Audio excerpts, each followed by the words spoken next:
Welcome, everyone, to another episode of Coffee with Sales Engineers. And in this one, we are bringing companies that are continuing to bring new technology, new innovation, new ways for tools for sales engineering teams and sales engineering leaders to continue to do better at their profession. And I'm so excited to introduce you all to Max Elster from Minoa. Max, please give us a quick introduction about yourself, and then I've got some interesting questions for you. Awesome. I mean, Sachin, always a pleasure seeing you. As a big honor to kind of meet you, of course, as an author now, and many other things that you're Thank you. running, even on the side.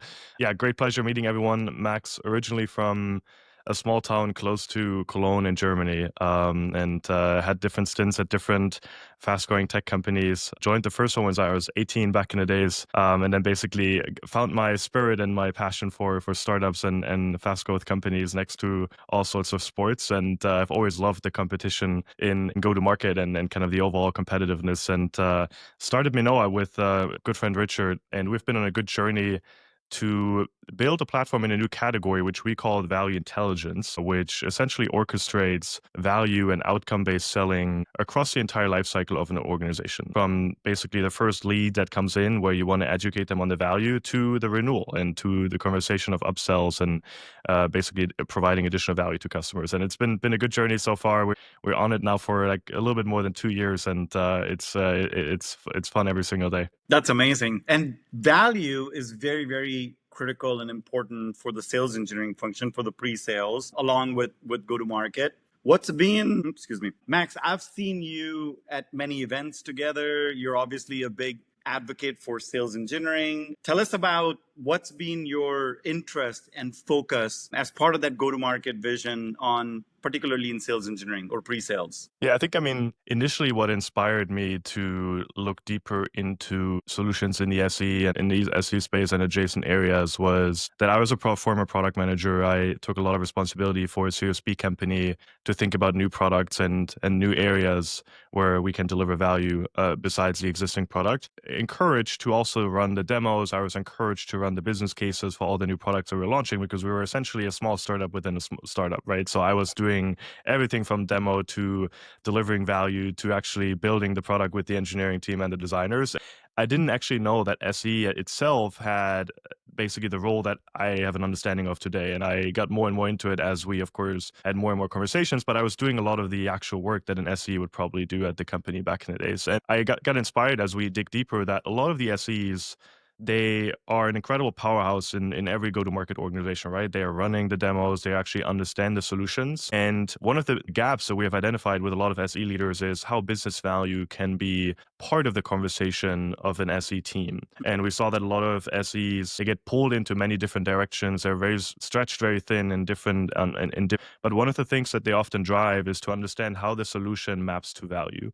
And we saw that there's a gap there that essentially nobody has enabled them to do it more efficiently and do it faster, but also then maybe help the AEs kind of do at least the first stint and the first part of communicating value the right way, mapping the solution to a quantifiable ROI at the end of the day. And there's a gap there that we wanted to solve and basically enable them to do it much faster and in a more intelligent way, and then make them smarter through the experience of building a business case. But then also when you think about post-sales, we do see that more SEs are now involved in post-sales conversation as well, because they're very much informed about the solutions. So that's kind of where we saw a big gap that we can actually solve. And SEs have the credible ability to map and combine product and go to market. And I think that's where business value sits, right? It's combining the product value proposition with the problems that your customer has, and bring that all together. Can be something that a value team, of course, runs, but it can also be something that an SE team owns and kind of continues to own across an organization as they scale it through AEs and then CSMs and account managers. Yeah.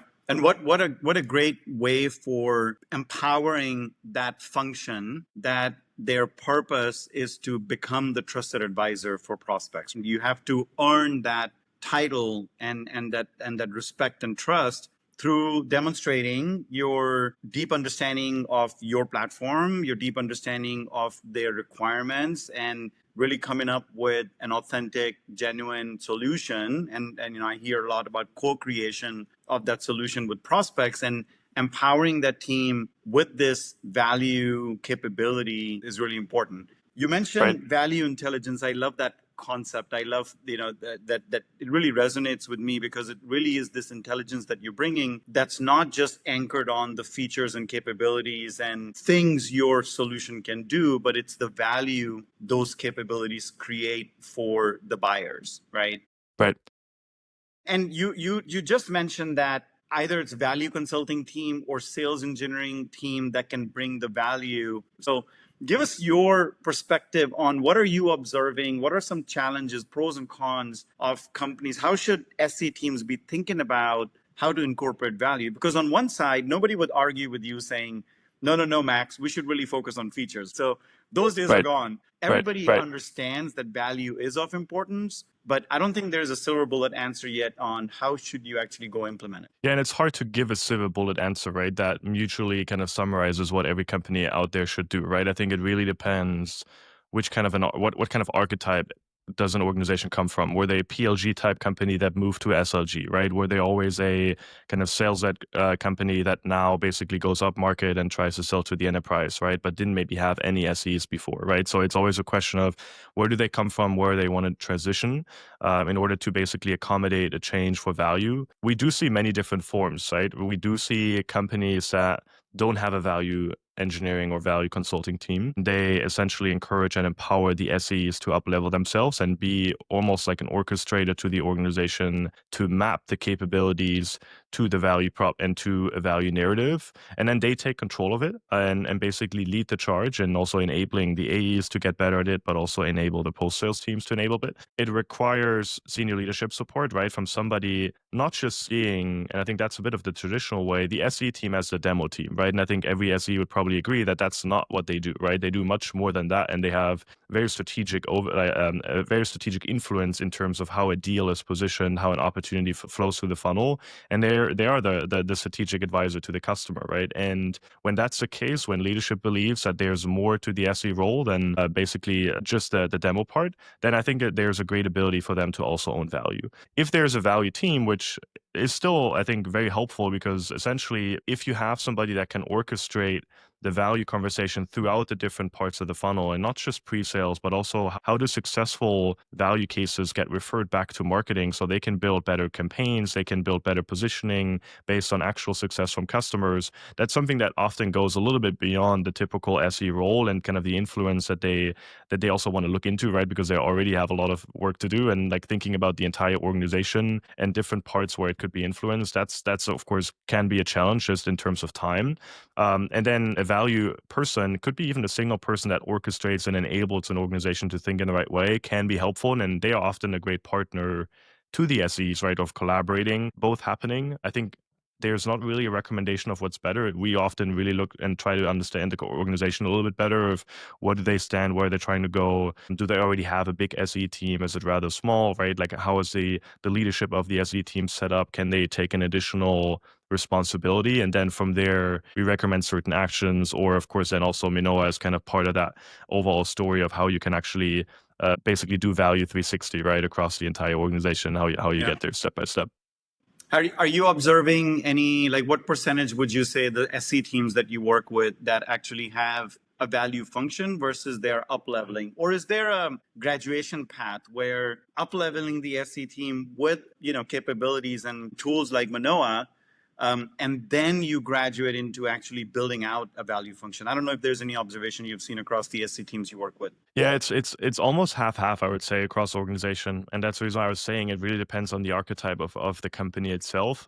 As you mature, of course, I always think about it more of a perspective of we shouldn't just think about it as a singular perspective on a dedicated function. I think at the end of the day, a chief revenue officer, chief marketing officer, and potentially chief customer officer, they need to think about what it means to drive value for customers, right? And also keep yourself accountable, right? I think when we think about the importance of an SE, I think whenever I speak to SEs, I often get reminded of my own past as a product manager. They are, on the one hand, the critical realist in, like, they have a critical realistic perspective in the opportunity, right? They give the feedback on whether the deal is actually moving forward or not. They can have a great ability to basically conquer the difficulties of a deal with kind of going very deep and oftentimes maybe also a little bit slower. And I think to really understand what's important to the customer, and as they do that, then they then figure out how to actually accelerate the deal. And I think what I find that exciting about it is that they have the pre-sales ability to control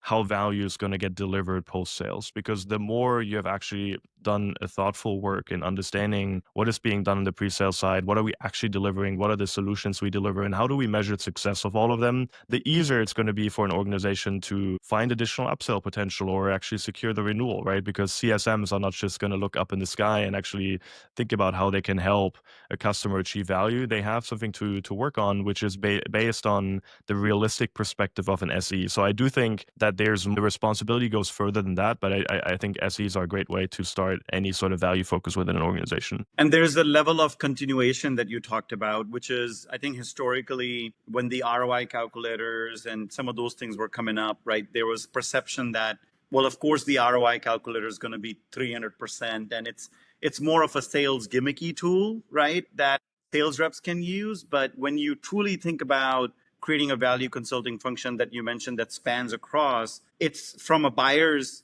perspective that you are understanding why you may choose this platform, and then you actually continue with that value to ensure that you're realizing that value that was presented to you in the pre-sale cycle. So you observe that. Is that another reason for companies to think about not just up-leveling the SE team, because then that value creation stays pre-sales, but having somebody that continues with the buyer journey as they go from becoming a prospect to a customer? Absolutely. I think that's more of a step in the maturity curve, right? I'm actually going to publish an article about the different steps in value maturity. And maybe initially, right, let's say in stage 2, that's when the SE team usually already is kind of working on the business case, they're already involved in the ROI conversation with the customer, and they're trying to upskill themselves to stage 3 of the maturity curve, where they take a more strategic perspective on what value actually means in an organization, your solutions into smaller buckets of value and benefits. And then stage 4 and 5, right, is that's kind of how you get really sophisticated, when even the customer success team and the account managers work with the SEs potentially to think about value realization and actually realizing value at scale. I think that's a challenge for most organizations. So I always say that I think the quick wins, they sit already in pre-sales. That's kind of where oftentimes you already do the work, and it's somewhat invisible, right? SEs, if you ask them, like, they have done business cases before and they sit in certain spreadsheets and they are in somewhat of a repository, but they're not really accessible for other SEs that might be joining the team. And I think more and more, like the more I talk to SEs and SE leaders, I feel like they have an intrinsic motivation to go further.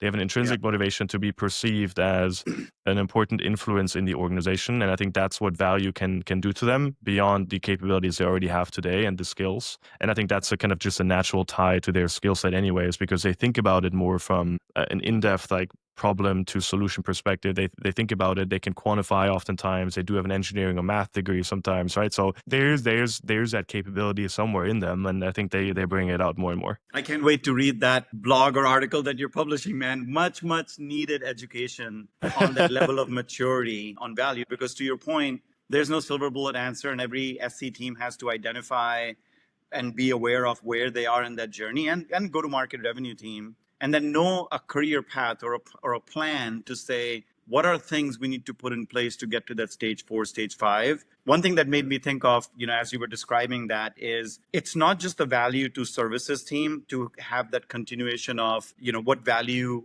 that prospects were convinced or wanted to realize, and are they realizing it? I think it's a lessons learned from SCs too. I mean, I work with a lot of SCs, and I always say that the sales engineering role doesn't end at contract sign.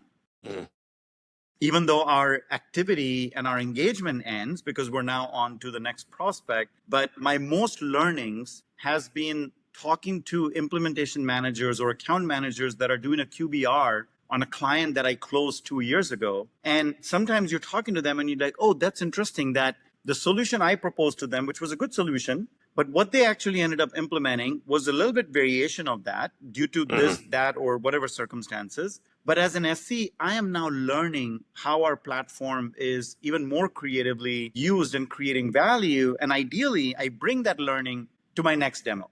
And I bring that learning to my next conversation. And the more you can connect those dots, the more realistic are the solutions that we're presenting, which is what the buyers want. They don't want this big disconnect between we think our platform can do all of this for you, but then in post sales, our platform does these things for you. Ideally, you want that gap minimized. And you bring up a fascinating point where when you think about the customer stories that are utilized on the pre-sale side, right, they're often the obvious ones. They are the ones that have been written in a case study. They are the ones that are continuously communicated within an organization. But there's so much insight in the organizations that already happen post-sales that are continuously going to happen with every QBR, with every check-in that a CSM or an AM has with their customers, right? There's so much insight in that information that often doesn't really get leveraged. We're working on like a solution that direction now with a couple of customers on how to accelerate customer stories and basically make them accessible on a pre-sale side at scale, because there's so much insight there. But I do think that's going to be a journey, right, of like actually surfacing that information and bringing it back into the pre-sales part. And I think, I mean, you have been in this role for long, right? That I think every SE, if they can have a more accurate and more direct customer story that links to the problems the customer has, potentially even in their industry, you are going to be positioned as the expert there. And I think it's not as easy as it sounds, right? I think in many different ways. So I think it's a big area of improvement for a lot of teams, I think. I don't know if this is the feature you're thinking about, Max, but I was just smiling thinking about, as an SC, if there was a creative, summarized way for me to just have a pulse on the solutions that I propose to help close deals. And Minoa was continuously feeding me the value realization, even though no action is needed. Sometimes SCs get involved in escalations, and that's okay. That's we brought that customer on, so we're accountable for it. But we never get involved in celebrations or small wins. That would be a huge empowerment feature, right? Right. You're closing so many deals, and you're right, only 4 of them are going to become case studies. What about the other 96? Right. What's going on with them? What kind of wins are they realizing? If there was a creative way, it's kind of like my own personal LinkedIn where, I get a notification that, oh, this customer just, did this. It's not a case study, but it's a small win. I think that'll bring smile to a lot of SCs. And to your point, being able to bring that awareness into our active conversations could be really meaningful. Yeah, I came up with a tagline yesterday, and yes, we should probably talk about that, Sachin. I would love to get your feedback. We're currently exploring an avenue there with a couple of customers. I came up with a tagline yesterday and it's probably not as good that a CMO would approve it now, but it was more of like, don't just wait for your case study to be released. Find unique pockets of customer stories every single day, right? And be able to make that happen, right? And I think that's the thing, right? I mean, everybody waits for the case study, and then there's always a CEO or a CMO that pushes for the next like case study launches where you publish 6 at once, and it's great, but like it doesn't really reflect how your customer thinks about the value they receive on a monthly and daily and weekly basis, right? So try to capture those moments and make them accessible to the rest of the team. I think there's so many implications of that as we're talking about. It's not just for the SCs, for new SCs that are coming on board, for new AEs that are coming on board. BDRs, SDRs are always looking for something tangible to share and include in their outreach. And usually they are just stuck with X number of case studies, and they're rinse and repeating the same case study over and over again, knowing that this is something very relevant, very applicable to a prospect, can be very meaningful. All right, we should take that conversation offline. But I have one more question for you, Max.